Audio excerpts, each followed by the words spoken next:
E temos a glomerulite, portanto, que ataca fundamentalmente os condossos, que é o padrão de Eyman. Portanto, temos o síndrome de Goode-Pasteur, e temos a glomerulite, portanto, que ataca fundamentalmente os condossos, que é o padrão de Eyman. Portanto, temos o síndrome de Goode-Pasteur, portanto, é este, portanto, uma glomerulite que ataca a membrana basal glomerular do rim e do pulmão, de modo que os doentes com síndrome de Goode-Pasteur vão ter hemoptises, porque a membrana basal alveolar está atacada nos anticorpos e vão ter ao mesmo tempo hematúria, né? Isto é um exemplo do depósito imunocomplexo, portanto, in situ. Por outro lado,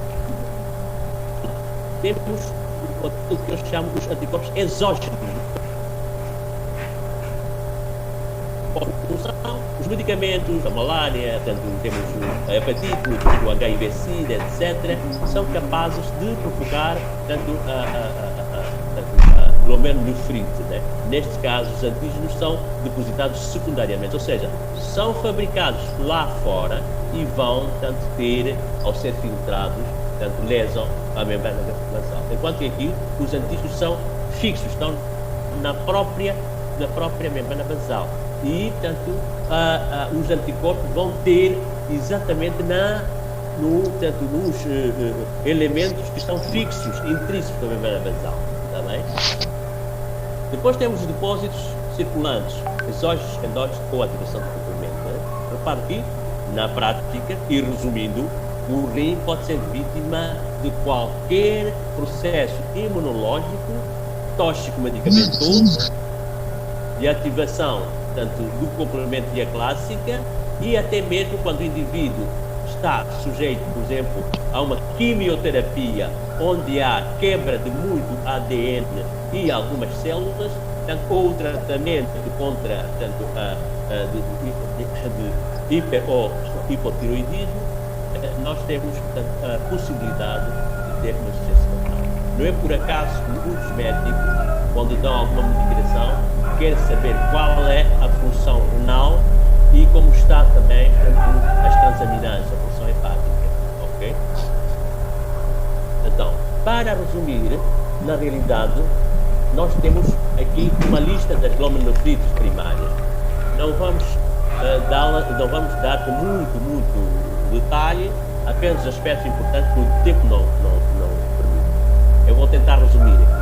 A glomerulonefrite proliferativa aguda difusa é aquela da criança que teve, portanto, uma amigdalite.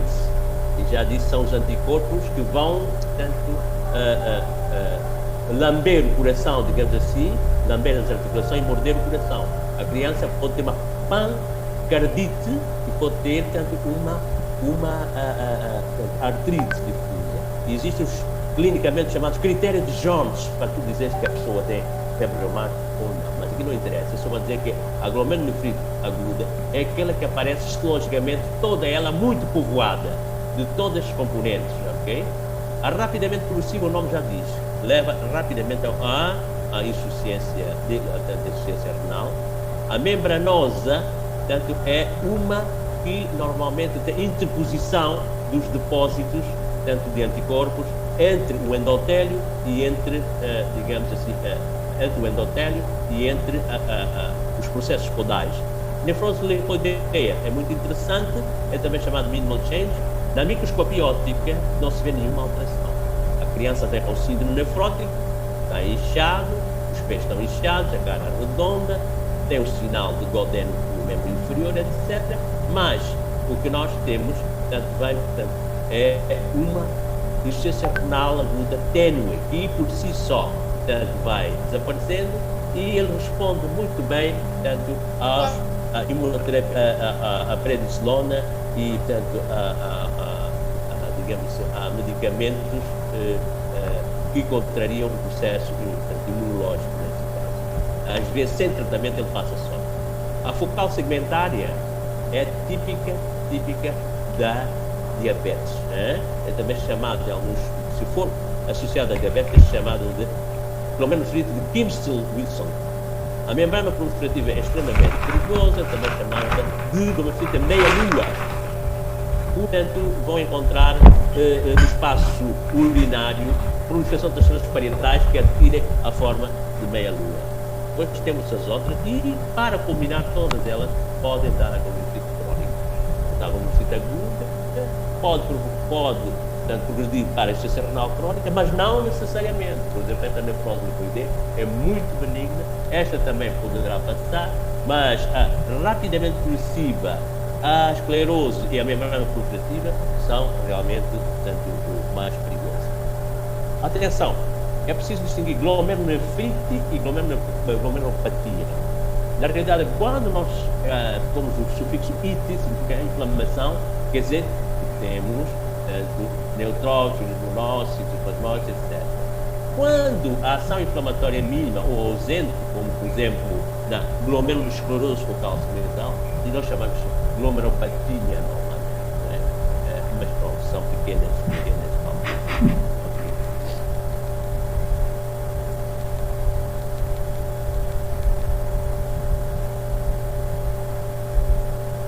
Estas são as glomerulopatias sistémicas, como podem ver. Portanto, as outras foram glomerulonefrites, chamam todas glomerulopatias primárias, mas na realidade são glomerulonefrites, e estas são glomerulopatias.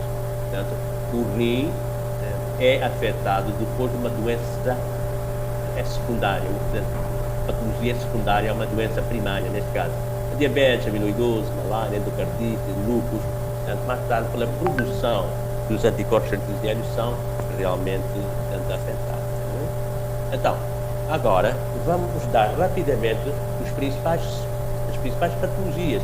E eu não vou me deter muito, porque vocês fomos falando sobre isto, mais ou menos, né? Então, aparece-vos uma criança com amigdalite, né? Normalmente, ou com uma piodermite, com uma infecção, tanto o streptococcus beta-hemolite da classificação do grupo A de Lansfield.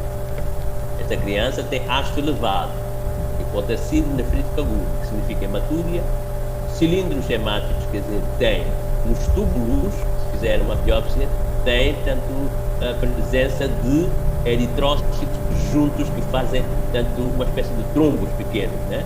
Mas só que não são trombos nos vasos sanguíneos. Aparecem trombos, uma espécie de trombos, mas estão nos túbulos, ou seja, rolhões de eritrócitos. Tem proteinúria e, mais interessante, os títulos de ácido antistreptolisina estão elevados. Microscopicamente há uma hipercelularidade típica, já vos falei, por causa dos imunoproteínas, ou seja, as células epiteliais, mesangiais, nucleares, neutrófilos, tudo está elevado. 95% das crianças se recuperam. Repara, na glomerulonefrite aguda, há muitas crianças no campo, mesmo aqui, que têm, mesmo sem tratamento, muitas se recuperam. Claro, aquelas que estiverem muito graves, pois então precisa de uma infusão, ou seja, podem precisar de soros, portanto, podem precisar tanto de antibióticos e outros elementos. Mas normalmente 95% das crianças portanto, recuperam. Ou seja, uma doença benigna. Os 5% que vão para a insuficiência renal aguda são os tais que estão no cuidado de cuidados intensivos ou, portanto, recorrido para a insuficiência renal crónica. Estão a ver aqui, histologicamente, o que nós temos. Basta ver um glomérulo com hipercelularidade, quer dizer, as células epiteliais, endoteliais, parietais, mesangiais, acompanhados de um processo inflamatório muito marcado. Está a ver aqui alguns polimorfos que estão aqui.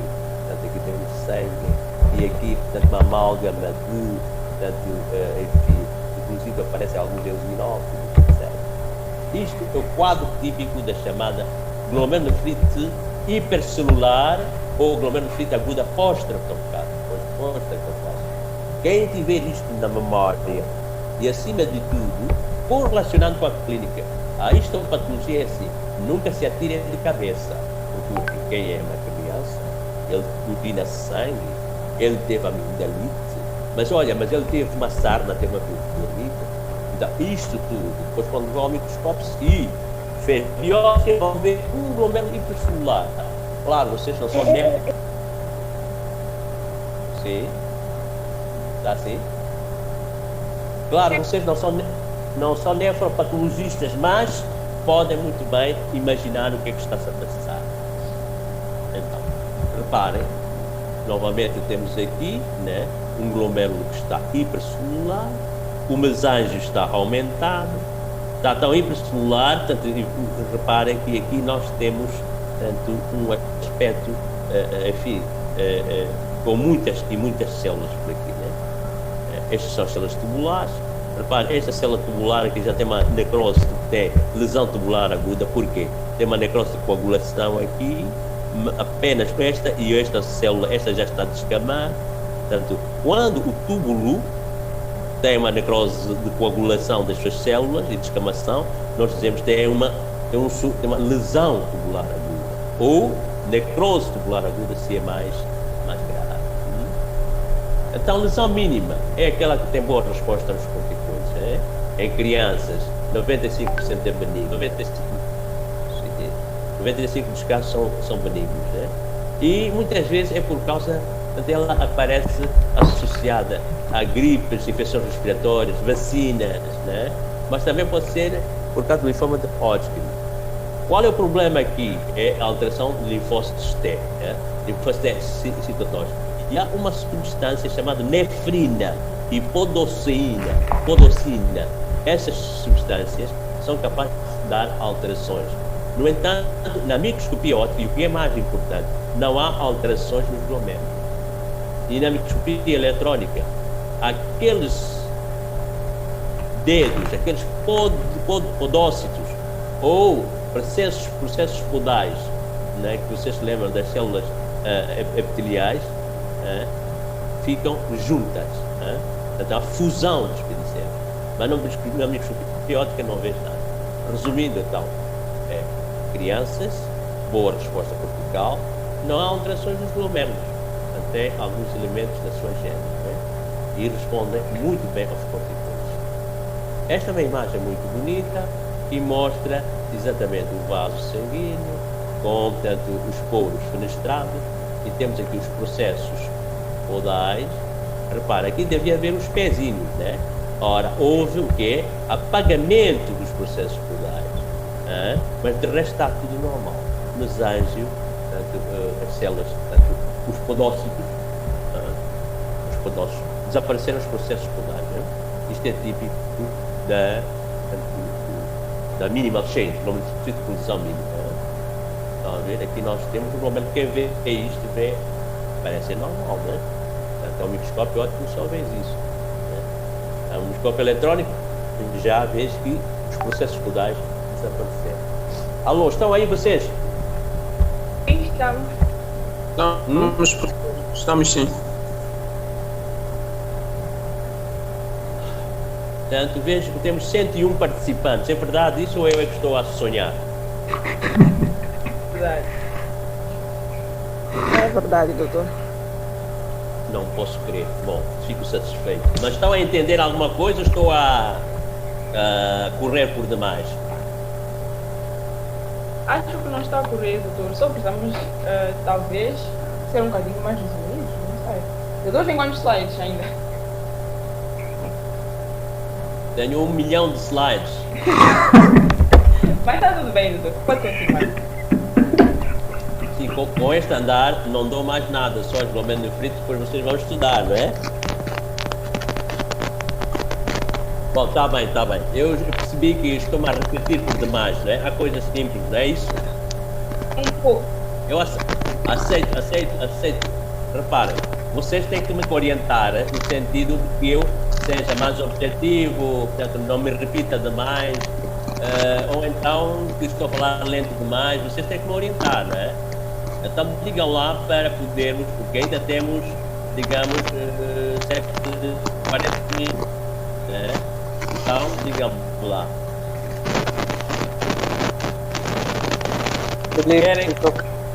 Querem? Diga. Felipe, vá lá, diga lá. Alô? Bom dia, doutor. Sim, faz favor. Bom dia, doutor. Bom dia. Minha internet estava a oscilar no momento que o doutor falou de esclerose. Não percebi o que era esclerose. Ou o que é esclerose. Há certas palavras em anatomia patológica que dizem e não dizem nada. Uma delas é a esclerose. A esclerose normalmente diz-se que é um endurecimento. Aterosclerose. Esclerose tuberosa. Esclerose é endurecimento. Mas não diz necessariamente qual é o componente que lhe está endurecendo. No modo geral, esclerose. Quando há uma doença de deposição, pode haver esclerose, tanto de um determinado órgão. Normalmente, esclerose, quando nós entendemos, é nefroesclerose, nefroangiosclerose, etc. No rim, quando falamos de esclerose, normalmente falamos do endurecimento, endurecimento, uma estrutura vascular ou oca. Sim. Bom, podemos continuar então? Princesa, já vou acatar com a vossa sugestão, falar menos e tal como perguntaram, quantos slides faltam? Eu não cheguei ainda nem sequer a 10ª parte dos slides, agora vai ser problema, né? Mas tá tudo bem. Diga? Eu estava dizendo que até agora está tudo bem. Sim, a aula está boa, né? A aula está boa. Ayuba, vamos lá. Vamos então. Repare, aquilo que eu deixar para depois, no meu entender, é aquilo que vocês vão ler, mas que não é o importante. Eu selecionei a aula para 2 horas, mas o RI eu dava sempre em 4 ou 6 horas, está a perceber? E era para ir falando devagar. Portanto, entender e, sobretudo, ter uma correlação, ter uma como é que dizer, a possibilidade de interagir, interação com os meus estudantes. Eu, como viram, praticamente mandei-me fechar, tanto o micro, que é um crime, não se faz isso numa aula. O estudante tem direito de falar, só que se eu começo a interagir convosco aqui, nem 5 slides depois vou dar. Por isso eu vou dar oportunidade, vou anotando, portanto, quando faltarem 10 minutos, eu hei de parar onde parar, e nos últimos 10 minutos nós vamos interagir. Pode ser assim? Sem problemas, professor. Ayuba, além disso, eu queria dizer que vamos ter depois um seminário só para os glomerulonefritos, está bem? Tá bom, professor. E eu agora vou saltar alguns slides que eu achar que não são necessários, porque de facto é muito tempo, não dá para dar tudo, ok? Portanto, isto aqui não tem uma ultraestrutura, portanto não importa. Ok. Então nós demos aquela que era glomerulonefrite e, portanto, pós-estreptocócica, lembra-se, né? Depois temos a focal, que é esclerose de alguns, mas não todos, né? O colega falou esclerose, né? Já disse que a esclerose era dos vasos, mas esclerose também pode significar acúmulo, amálgama de substância glicoproteica. Esclerose é uma coisa endurecida. Então, aquele glomérulo tem algo endurecido, mas a custo de deposição de anticorpos, antigênios, e à volta tem tanto glicoproteínas ou proteínas, e existe também a chamada a glicoproteína de Thom-Hashford, não interessa, pelo menos que isso pode ser focal, onde alguns, mas não todos pelo menos estão afetados, e pode ser segmentar, onde essa esclerose apanha alguns cursos comuns. Esta aparece no síndrome nefrótico em crianças, mas também, cuja a resposta, mas a resposta aqui neste caso, quando é focal e segmentar, a resposta é fraca. Lembrar, por exemplo, que em crianças, onde dissemos que há lesão mínima, a resposta a corticoides era 90%. Portanto, aqui a causa pode ser heroína, sida, analgésico. Na focal segmentar, ou seja, estamos a falar de glomerulosclerose focal segmentar, podemos ver que a lesão é focal ou segmentar. E este depósito da esclerose é devido a massas com lípidos, gordura, hialina, e também o meságio está aumentado. Ou seja, aquela esclerose é devido também ao aumento das células mesangiais. E porquê? que as células mesangiais fagocitam. O quê? Fagocitam também aqueles elementos de anticorpos antigênicos que vêm lá, são elementos estranhos. Então, forma-se uma bola, uma área de esclerose, que pode ser difusa, glomerulosclerose difusa, ou pode ser apenas focal. Além disso, há anticorpos que ali estão ao microscópio, há desaparecimento dos pedicélios também. Estão a ver? Glomerulocito focal segmentado. Reparem, é preciso ter algum conceito, portanto, teórico, mas fixem mais na imagem. Por que é focal? Ela é focal porque apenas, tanto alguns, este e este, é focal porque dos dois, um só glomérulo foi atingido. Isso se chama glomerulosclerose ou glomerulocito focal. E é segmental por quê? Porque nesse foco que foi atingido, apenas este segmento está atingido. Parece difícil, parece um trocadilho, mas é preciso ler com atenção. Portanto, isto é o glomerulocito focal segmental. Isto pode aparecer na diabetes também. O rim não se estuda sem imunofluorescência. O rim não se estuda também sem colorações especiais, que é o triclomazon, o PAS, e também, portanto, teremos outras colorações que é a reticulina. São essas 4. E porquê? Porque há estruturas da membrana basal que estão espessadas, que na hematoxina e eosina se não vê. A imunofluorescência é fundamental porque tu não vês anticorpos antigênios depositados numa estrutura linear lisa ou granular. Isto, por exemplo, na glomerulocito GA, portanto, diz-te se é GA ou não e consegue, de facto, aproximar ao diagnóstico real. Diagnósticos gerais.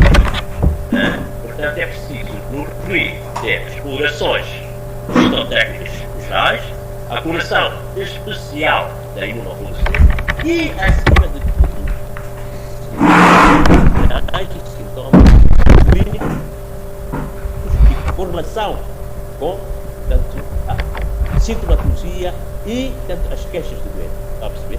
Porque, tal como dissemos na primeira aula, o patologista sozinho, sem correlação, tem uma grande possibilidade de errar. Está bem? Esta, agora vamos ser mais rápido, glomerulocito membrano-proliferativo ou mesângio capilar. A palavra mesângio capilar, o que é que diz? Significa que o mesângio e os capilares estão proliferados. Há 2 tipos, tipo 1 e tipo 2, portanto, também é chamado, por exemplo, glomerulocito membrano-proliferativa. Proliferação, e o que vocês veem aqui, está aqui a preto, é uma interposição dos anticorpos antigênios. Estes são os processos podais. Aqui está na membrana basal, enquanto que, tanto aqui, os depósitos são subendoteliais, quer dizer, vocês têm aqui os processos podais e é debaixo dos processos podais que estão, tanto, interpostos. Há 2 variantes. O que é mais importante é dizer que esta variante, tanto, é de proliferação, tanto, entre o mesângio e os capilares. Isto é tudo da estrutura que lhe interessa.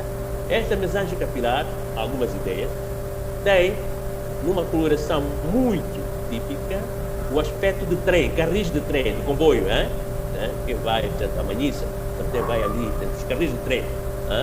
Membrana basal espessada, tem duplo contorno, glomérulo, tem aspecto lobulado. E como diz, é mesângio, portanto, a proliferação das células mesangiais. E o que é que está entre as células mesangiais e capilares? São precisamente, tanto, os anticorpos, são os anticorpos. E qual é a causa? Hepatite, fator endotoxinas, etc. Aqui está. Glomerulocito mesângio capilar de duplo contorno. Este tem uma coloração, tanto, de reticulina, portanto, na membrana basal, reparem, a membrana basal é esta, faz isto, depois faz isto, faz isto. Portanto, isto é a membrana basal. A membrana basal tem duplo contorno. Parece o quê? Carris, portanto, de caminhos de ferro, Então, vocês nunca vão se esquecer, Portanto, a progressão do mesângio e dos capilares e a membrana basal do caminho. Está bem? Aqui está, portanto, a imunofluorescência que vai, portanto, mostrar que o aspecto é granular na imunofluorescência e o mesângio, que é esta parte, portanto, que está proliferado, e os vasos também estão proliferados. E o aspecto é bem granular. Portanto, a imunofluorescência é uma técnica que só os especialistas sabem interpretar. A glomerulonefrite, portanto, crescêntica, também chamada rapidamente progressiva ou proliferativa extracapilar, portanto, eu vou diretamente para a imagem, é assim, está bem? As células parietais têm meia-lua, é chamada crescêntica, parece crescente de meia-lua. Então, temos aqui portanto, os glomérulos, portanto, têm os capilares, aqui estão, não tem tanta proliferação. O que proliferou, portanto, é esta parte parietal. E pode ocluir, inclusive, o espaço urinário. Claro, vai dar o quê? Diminuição da filtração glomerular, insuficiência renal. Voltando, portanto, aparece, aparece luz, é grave, tem mau prognóstico. O indivíduo que está com a glomerulonefrite crescêntica vai evoluir rapidamente a insuficiência renal aguda, crônica, digo, e para a chamada rim terminal.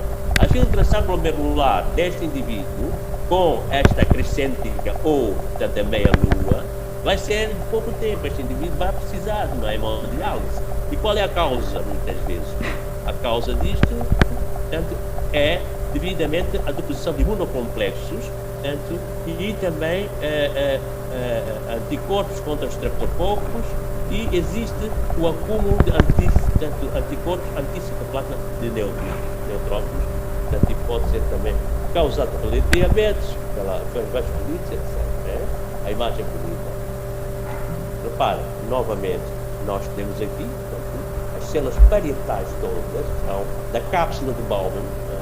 Elas cresceram, aumentaram, hiperplasiaram. O que é que fizeram? Diminuíram completamente o espaço urinário. E aqui, inclusive, podemos ver uns certos trombos, onde? Nos capilares. Isto tudo aqui é constituído porque há acúmulos de anticorpos antigénicos e temos também, pois, tanto conforme aqui repetido muito bem, temos células epiteliais parietais com hiperplasia, tudo isto que é depósito de anticorpos de imunocomplexos. Está bem? Mais uma vez, portanto, imagens que não vamos discutir, é apenas dizer que o padrão é granular, ao contrário do síndrome de Guth-Pasteur, que o padrão é linear. Aqui parece grânula, né? Mais uma vez, não importa a imunofluorescência, nós não somos patologistas, não somos nem especialistas em imunofluorescência. É apenas para ter uma ideia. Né? O seu cadastro, tem isofiliares, ok? Estão a ver aqui, temos uma lesão de interposição, estão a ver? Portanto, reparem muito bem, aqui temos os processos podais, né? E aqui o que nós temos, na realidade, portanto, é uma interposição de anticorpos eletromarcadores. O diabético, portanto, 40% dos diabéticos têm, portanto, estes síndromes, portanto, do tipo 1 ou tipo 2, que é a membrana não proliferativa. Né? Existem 3 síndromes do diabético. A mais grave é a insuficiência renal crónica, mas pode ter proteína, né? Mas no diabético, quando falamos do rim em histologia ou histopatologia, referimos a esta esclerose nodular, né? Chamado doença de Kimmel-Wilson, né? São glicoproteínas e também, portanto, mesângio e material glicoproteico, né? E pode haver a papilonefrite, papilite necrosante, ou seja, o diabético, o problema renal é muito sério e pode influir em pouco tempo para a insuficiência renal. Né? Então, o diabético é vítima da sua própria fisiopatologia. O diabético tem a doença dos pequenos vasos, microangiopatia. É a microangiopatia, portanto, diabética, que é a microangiopatia, portanto, que a retinopatia diabética, temos a angiopatia diabética, neste caso, portanto, neuropatia diabética, e temos, portanto, os vasos sanguíneos, que é a microangiopatia. Então, há uma esclerose difusa, né? E aqui temos 4 imagens de diabético, né? Portanto, temos a doença de Wilson, glomerulosclerose nodular. Talvez não. Aqui uma glomerulosclerose difusa atingindo os músculos. Não só é difusa, como também ela praticamente atinge em cada tofo toda a estrutura. É generalizada e é difusa. Aqui temos os nódulos, né? Glomerulosclerose nodular com hialinização glomerular. A palavra hialina em patologia também não significa muita coisa. Hialino é tudo que é eosnófilo, é tudo que é, portanto, homogêneo, é uma estrutura geral. Hialino pode ser fibrina, hialino pode ser amiloide, hialino pode ser materosclerose, hialino pode ser, sei lá, muita coisa. Hialino, a palavra hialina é normalmente algo eosnófilo. Tem que dizer o que é realmente isso que é hialino, né? Que a coloração aqui é PS, né?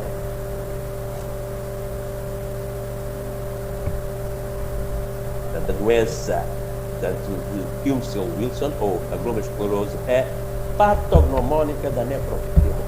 Se apanha daquilo, 99% de probabilidade de indivíduo é diabético. Né? Temos então um especiamento mesangial em forma de nódulo, hialino, acelular, portanto, esse nódulo hialino é único, sempre associado à glomerulosclerose. A longo prazo, 15 a 30% dos diabéticos desenvolvem, portanto, esclerose glomerulosclerose. Então, acho que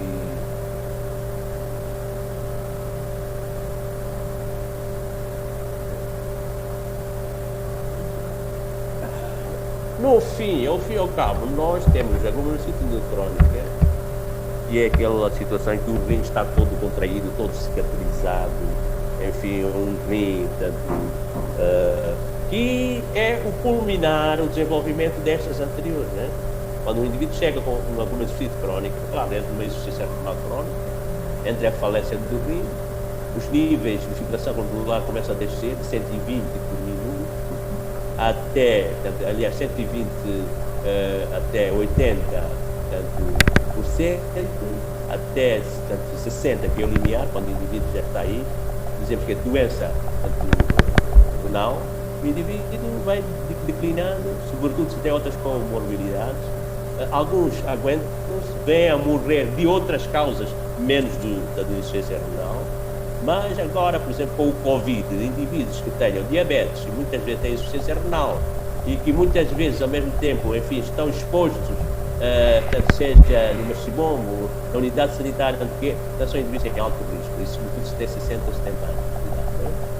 Então, valha-nos Deus e vamos para o que interessa. Não pensem nisso, estamos a pensar do ponto de vista apenas académico e científico, não de questões sociais, está bem? Muito bem, então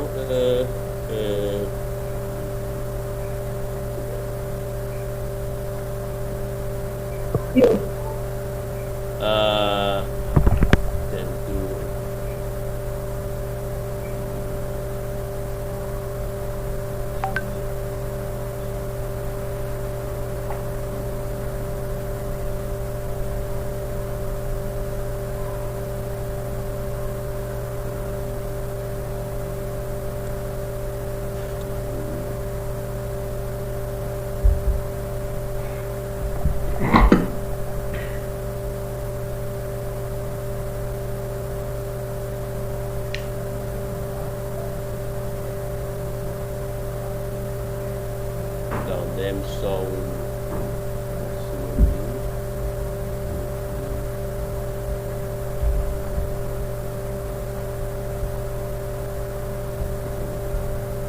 Consegue ver aí o Ciosa, estás a ver o outro slide aí? Alô? Ainda estou a ver o anterior. Diga? Diga? Continuo a ver o slide. Eu fala. Pois. Tá bem, então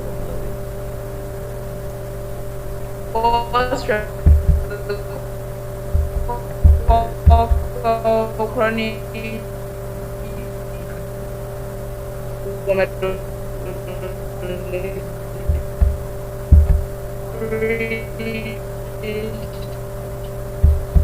Aqui. Esse slide tem.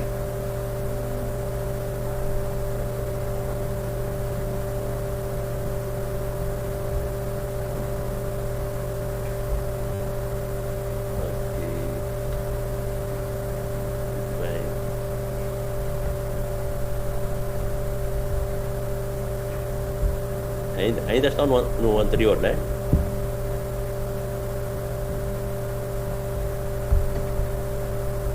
Estamos a ver o doutor agora. Muito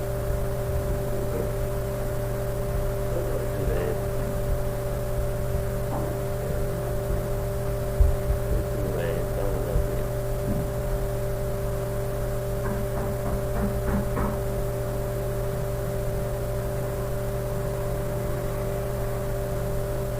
Agora sim. Agora sim. Bom, agora realmente é mesmo só para vos indicar o que vocês vão estudar, porque está difícil, né? O tempo que me dão não dá para nada. Mas pronto, né? Eu vou vos indicar, tanto talvez o que é mais importante. Para terminar, portanto, nós são 2 horas de aula, portanto, 2 horas de aula, então isto não dá mesmo para nada, né? Mas não se preocupem. Não se preocupe, vamos lá ver. Ora, aqui o que mais interessa é a necrose tubular aguda pelo nefrite. O resto, pois então vocês vão ler, né? A necrose, a causa de insuficiência renal aguda são várias. Praticamente todas as doenças glomerulares podem dar tanto necrose tubular, mas a primeira e a mais frequente causa de insuficiência renal aguda é a necrose tubular aguda. Lembrar que há muito choque hipovolêmico. As mulheres que estão a parir na sala de obstetrícia perdem sangue. Lembrar que há crianças que têm diarreia por causa da cólera ou outras enterites. Lembrar que há indivíduos que fazem choque hipovolêmico por várias. A diminuição da irrigação do rim da necrose tubular. O que é que significa necrose tubular? Vamos lá partilhar. Necrose, então, é uma alteração após a morte celular. Tubular é do túbulo e normalmente é uma necrose de coagulação, onde vamos ver que os túbulos proximais ou distais, portanto, têm apenas o rebordo que se reconhece, tem uma área eosinófila e o núcleo desapareceu. E as células, portanto, tubulares vão decapitar-se, ou seja, vão cair no lúmen. Ora, quando caem no lúmen, formam-se os cilindros. Ora, estes cilindros podem ser cilindros hialinos, cilindros granulares ou cilindros, portanto, hemáticos. Né? Então, vamos ver rapidamente. Né? Okay.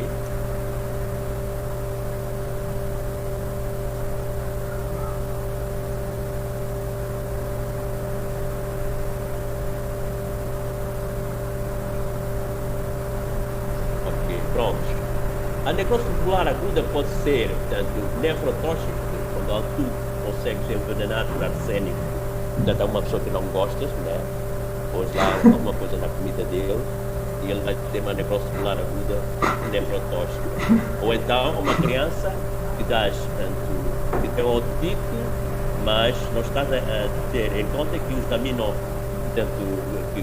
alguns medicamentos são ototóxicos e nefrotóxicos. Tanto como, por exemplo, alguns medicamentos específicos não se dão tanto em crianças, né? A necrose tubular isquémica, no entanto, é a mais frequente. Significa que o indivíduo tem menos de meio litro de urina por dia. Oligúria significa diminuição de emissão de urina, menos de 400 ml. Anúria, o indivíduo não urina completamente.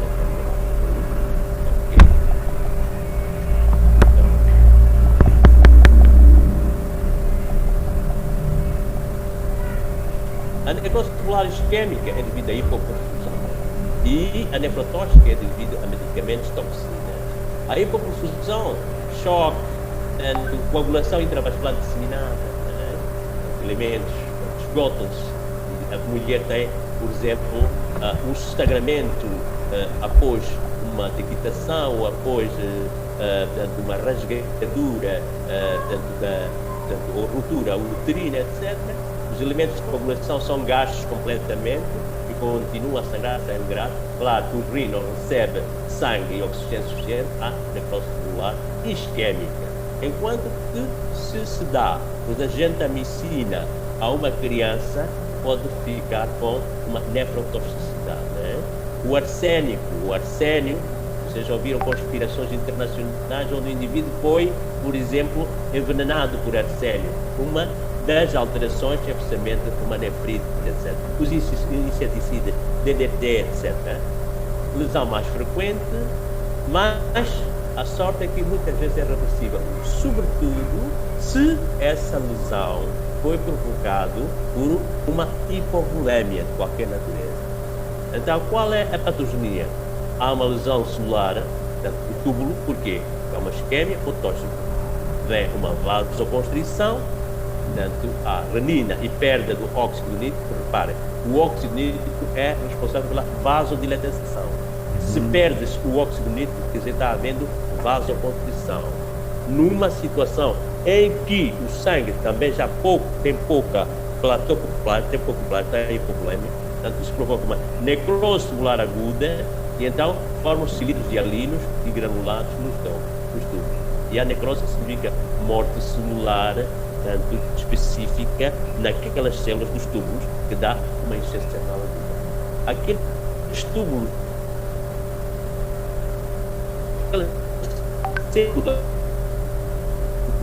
impede a filtração, há uma necrose tubular aguda.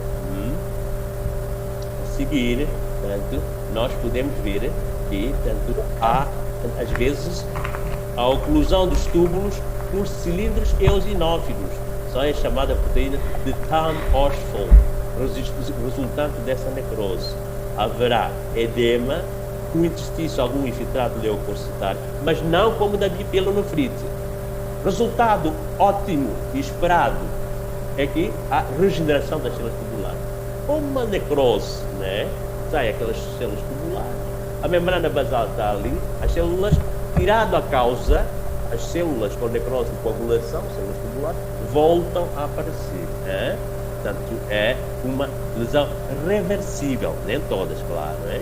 Reparem muito bem que temos necrose tubular aguda. O que é que nós temos aqui? Cilindros granulares. O que é que são esses cilindros? São as próprias células tubulares necróticas que decapitaram, caíram no lúmen do túbulo e, portanto, formaram rolhões que impedem a urina de passar. Por isso é que este indivíduo tem uma anúria, tem diminuição.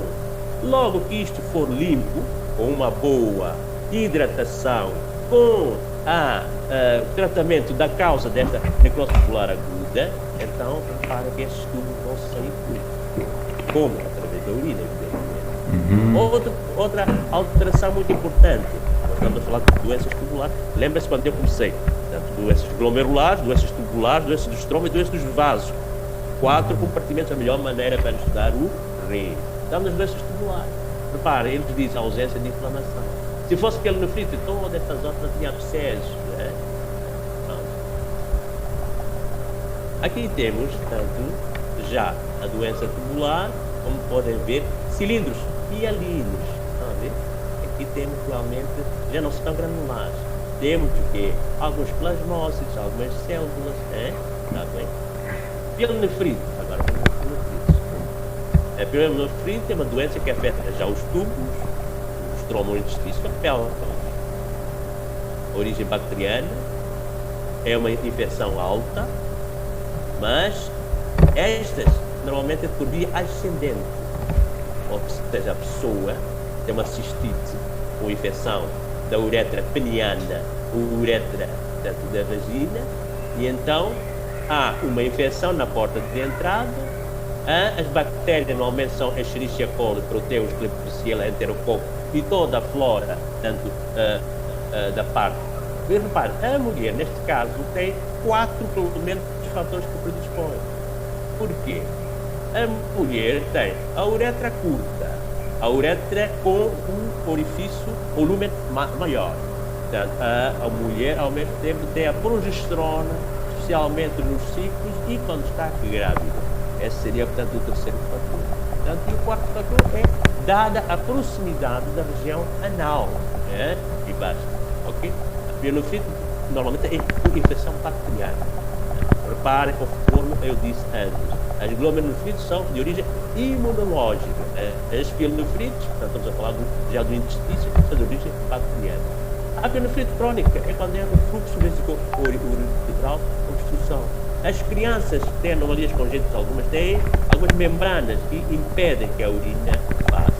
O homem tem infecção urinária só a partir, normalmente, dos 50, 60 anos, por causa da próstata que está aumentada, enquanto que a mulher tem as infecções urinárias muito mais precoces.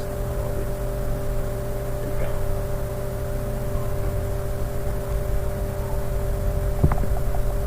a infecção urinária baixa, cistite, alta pielonefrite, 85% já vos disse, são gram-negativa flora intestinal, e às vezes, normalmente, são infecções endógenas do próprio indivíduo. Este é um quadro muito importante. Basta saber que as vias de infecção são ascendentes, normalmente. Hematogênia pode aparecer porque distrai um dente, normalmente costuma ter uma endocardite, de endocardite há uma septicemia, pode chegar lá e quando chega, o aspecto fundamental de uma pielonefrite são abscessos no córtex. Esses abscessos contínuos com coleções localizadas no corpo que podem coalescer e dar grandes abscessos, inclusive chamados abscessos perirenais ou pararenais. Pode dar inclusive o rim, pode ficar cheio de um saco de pus chamado pionefrose. Reparem que há vários lugares de constrição fisiológica, né? Como por exemplo alterações na junção, o esfíncter vesico-uretral.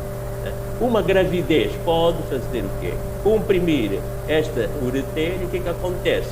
Portanto, o que acontece é que realmente pode predispor a uma infecção. Causas de pielonefrite. Claro, a gravidez, portanto, sim, idade de sexo, diabetes, porque a bexiga neurogénica. Ora, o que é que acontece com a bexiga, tanto no indivíduo, tanto no renal, no aparelho renal? A bexiga em si, tanto pode ter a chamada neuropatia diabética, ou seja, ela já não se contrai. A bexiga tem tendência a ficar muito grande. O homem já fica com incontinência urinária. A sua roupa interior fica encharcado constantemente de urina, com um problema social, porque o homem deita um cheiro desagradável. Sabe? Então, associado ao aumento benigno da próstata, portanto, isto também causa outros problemas. Depois fica com uma bexiga, às vezes, na forma de um balão chamado bexiga neurogénica ou globo vesical. A imunossupressão. Outra coisa, hoje avaliamos os doentes, ou seja, tanto com insuficiência renal, com malária, com problemas na UCI, unidade de cuidados intensivos, todos praticamente, até para medir o volume de urina que vai sair. Aquela algália tem uma fonte importante de penetração das bactérias, vocês já sabem. Então, as infecções urinárias são mais frequentes das mulheres. Menor comprimento, porquê? Porque o menor comprimento da uretra, a ausência do líquido prostático, que é bactericida. Finalmente, nós, os homens, estamos favorecidos, né? Alterações hormonais, ou seja, portanto, quando há alterações hormonais, principalmente no aumento de progesterona, as bactérias fímbrias e pili aderem-se mais, portanto, à mucosa da bexiga. E o traumatismo uretral durante o coito. Já vos falei da chamada cistite de lua de mel, né? Que é a jovem donzela, que normalmente virem, e logo depois, né, das noites de núpcias, depois tem alguma dor, lisúria, etc. E normal, depois passa. A pielonefrite complica-se com a necrose papilar, pielonefrose de abscessos perirenais. Veja, a imagem é esta, uma pielonefrite aguda, é um rim cheio de múltiplos abscessos, né? Está bem? Aqui, tanto corta ao ver esse pontilhado branco são precisamente abscessos, né? Abscessos. Reparem, na pielonefrite aguda existem cilindros granulosos, Por que cilindros granulosos? Porque são os polimorfonucleares, os neutrófilos, que ao caírem no centro dão um aspecto granuloso, né, dos túbulos. Né? Reparem que o que caracteriza uma pielonefrite aguda na realidade é a presença de abundantes polimorfonucleares formando abscessos no interfício, que são aquelas coleções que vocês veem macroscopicamente, e também veem, evidentemente, os cilindros granulosos. Né? Então, a clínica é uma mulher, normalmente, mas passou dor pós-vertebral, o indivíduo tem febre, quando urina, tem cilindros de pus, visto na urina 2, uma simples urina 2, e se quiserem fazer para ver é sensível a quê? Fazem, portanto, urocultura, urina 2 e urocultura. Papilite necrosante, as papilas necrosam, normalmente é uma complicação da pielonefrite. As causas são diabetes, anemia falciforme, uso e abuso de analgésicos, atenção ao paracetamol, e complicações da pielonefrite aguda. Está a ver, as papilas aqui estão, caem, ao cair dão sangue na uretra, o indivíduo tem uma hematúria e às vezes atuam como se fossem cálculos, fazem obstrução. A pielonefrite crónica é por causa das obstruções e então, a partir daqui, vocês vão ter que estudar sozinhos. Eu vou vos mandar isso. Este aspecto. Quem vê esta imagem julga que estamos na tiroide, né? Então, a ver aqui, isto são os túbulos, isto chama-se tiroidização do parênquima renal, característico da pielonefrite. Quando vocês virem algo que parece o material que aparece no centro da tiroide, né? Então isto é o aspecto da tiroide, né? Esse material que aparece, né? Novamente a tiroidização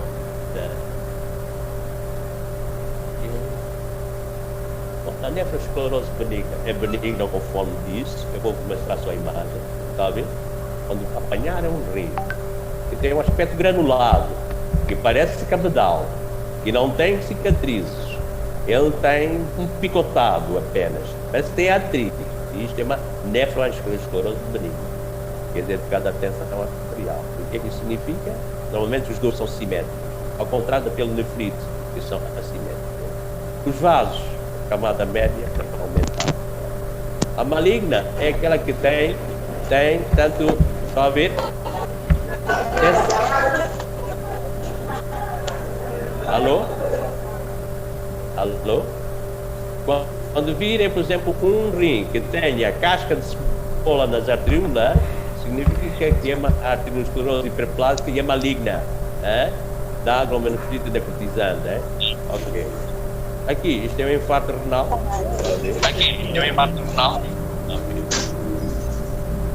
Hidronefrose, já sabem.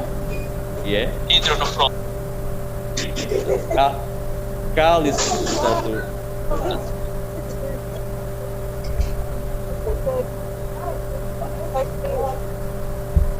Hidronefrose.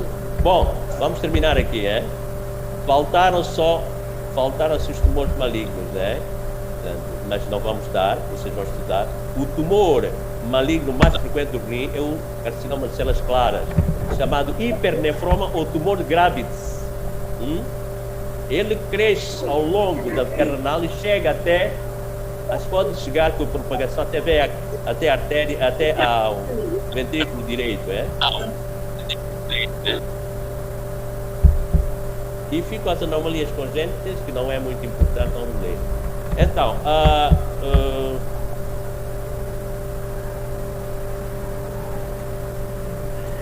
muito bem. Então, realmente o tempo que nos dão é mesmo pouco,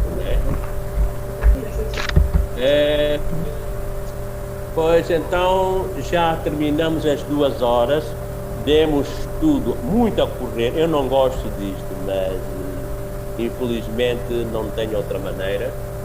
Então, no seminário vamos incidir mais nas glomerulonefrites. As anomalias congênitas são muito interessantes também.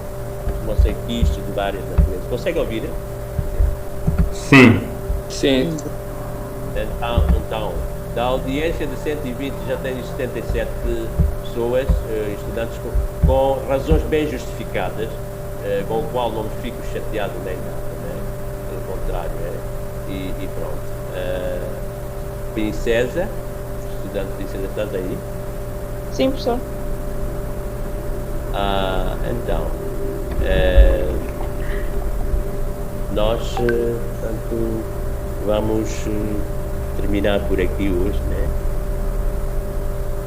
Não sei se faz favor. O doutor ficou de nos dizer o que é essencial estudar neste capítulo. Realmente, se tivesse que dizer, eu estaria a mentir. O que é preciso estudar é tudo. Muita matéria para universidade. Sim. Pois então, isto é por obra da Covid, né? Reparem muito bem, né?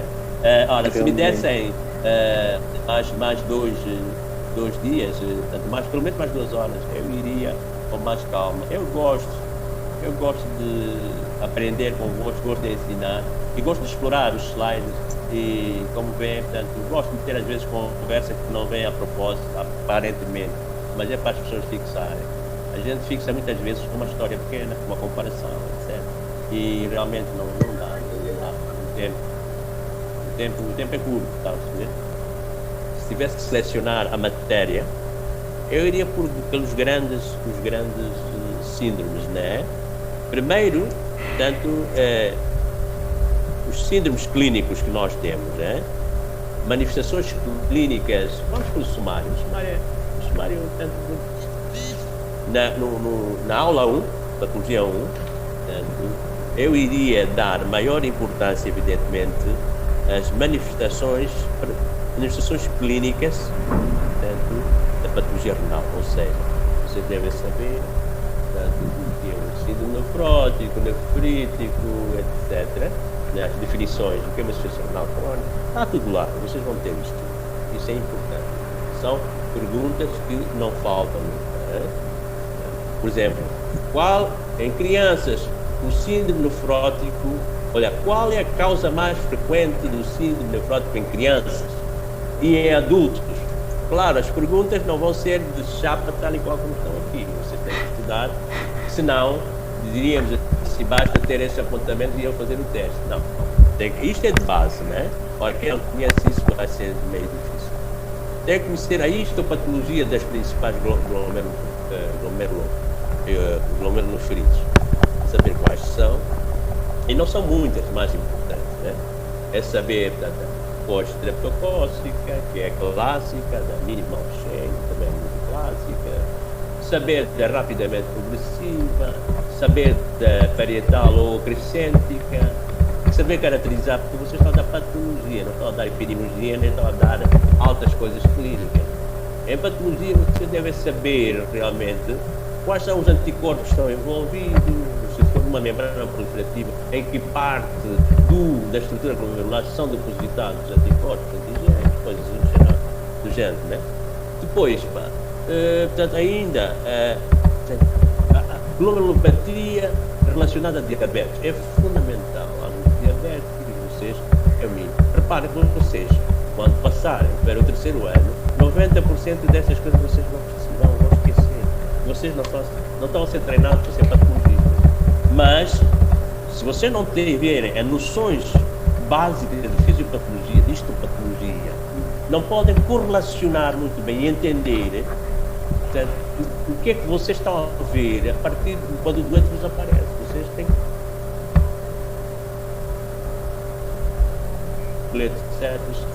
saber as fisiopatologias, a etiopatologia e, acima de tudo, a morfologia. Vocês têm que imaginar, quando vê um síndrome nefrótico, tem que imaginar, o que é que está a passar nesse teatro? Não, deve ser ridículo, né? Desculpem lá, às vezes solto um pouco de vontade. Outra parte muito importante são as pílulas de feridos, pílulas de feridos todos, isto dentro das doenças tubulares, pílulas de feridos e necrose tubular aguda. É aquilo que eu dei. Repare que eu incidi muito, repeti muito, fui muito repetitivo, muito redundante, precisamente para vos dar a ideia de que é isso. Agora, a patologia renal não se dá em 2 horas, vocês sabem disso, é impossível. Então, outra área muito importante são as doenças vasculares do doente. Arteriosclerose crônica, que não demos aqui, foi muita coisa. E a hiperplasia maligna dos vasos atingidos pela hipertensão arterial, ou seja, arteriosclerose maligna. O que é uma casca de cebola, entre parênteses, o que é hiperplasia, e por aí fora. E depois, a última parte, Natálio, não se passa nada, tá? É? Natálio, podemos falar um pouco? Natálio? Podemos falar o que é que se passa neste gajo? Qual deles, pá? Comigo? Não, gostei de perguntar. Não, tu mandas Natália Mukisirima, mandaste uma piada ou uma ofensa muito grave para mim é o que se passa neste gajo e a vida. Eu vou gravar isso, vou tirar um shot agora, não é mesmo? Porque realmente depois teremos que falar todos. Não é para já, mas vamos já, porque realmente se você passa de alguma coisa, tu vens falar comigo. Olha, meu irmão, eu tenho idade de ser teu avô, estás a ver? Eu tenho idade de ser teu avô, e vamos acabar a coisa aqui. Eu tenho idade de ser teu avô, tu vens ter comigo agora.